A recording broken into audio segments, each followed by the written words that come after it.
Hi అండి. ఈరోజు మనం బ్లౌజ్ బ్యాక్ పార్ట్‌కి లైనింగ్ ఎలా జాయింట్ చేయాలో నేర్చుకుందాం.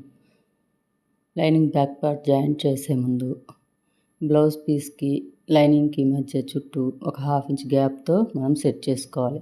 ఆ తర్వాత ఈ విధంగా షోల్డర్ నుంచి స్టార్ట్ చేసి నెక్ చుట్టూ కుట్టుకోవాలి.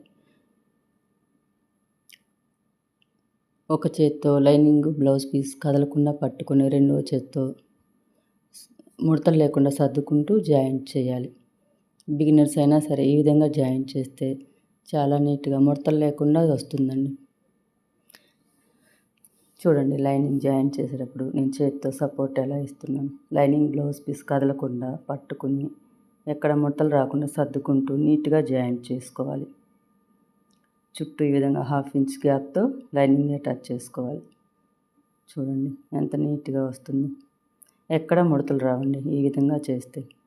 ఈ విధంగా మొత్తం చుట్టూ అవుట్లైన్ అంతా కుట్టుకున్న తర్వాత నీట్‌గా ఎక్స్ట్రా అంతా కట్ చేసుకోవాలి. చూడండి ఎంత నీట్‌గా ముడతలు లేకుండా వచ్చిందో. ఇప్పుడు 1.5 అంగుళం వెడల్పుతో ఒక స్ట్రైట్ పీస్ తీసుకుని నడుము పట్టి జాయింట్ చేసుకోవాలి. నీట్‌గా ఒకే ఖర్చుతో నీట్‌గా జాయింట్ చేసుకోవాలి.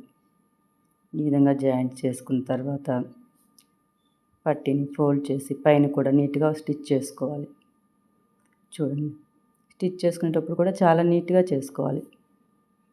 ఎడ్జ్ మీద కరెక్ట్‌గా కుట్టేసుకోవాలి. ఇప్పుడు ఈ పట్టీని ఫోల్డ్ చేసి ఐరన్ బాక్స్‌తో ఐరన్ కానీ లేదా గోటితో నీట్‌గా దాన్ని సాఫ్ట్ చేసుకొని బ్యాక్ డాట్స్ వేసుకోవాలి. Next video. ఇప్పుడు మెడ క్రాస్ పీస్ ఎలా తీయాలో చూద్దాం. ఈ విధంగా క్రాస్గా ఉన్న క్లాత్ తీసుకుని ఇలా పీసెస్ కట్ చేసుకోవాలి. క్రాస్లోనే కట్ చేసుకోవాలండి. కట్ చేసుకున్న తర్వాత ఈ విధంగా నేను చూపిన విధంగా నీట్‌గా కట్ చేయండి ఫస్ట్. అన్నీ స్ట్రైట్‌గా ఉండాలి. అంటే క్రాస్ పీస్‌ని స్ట్రైట్‌గా.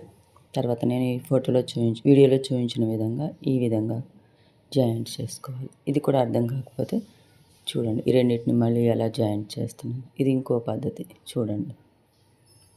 2 పీసులు సమానంగా ఒకదాని మీద ఒకటి ఉంచి స్ట్రైట్‌గా కట్ చేయండి.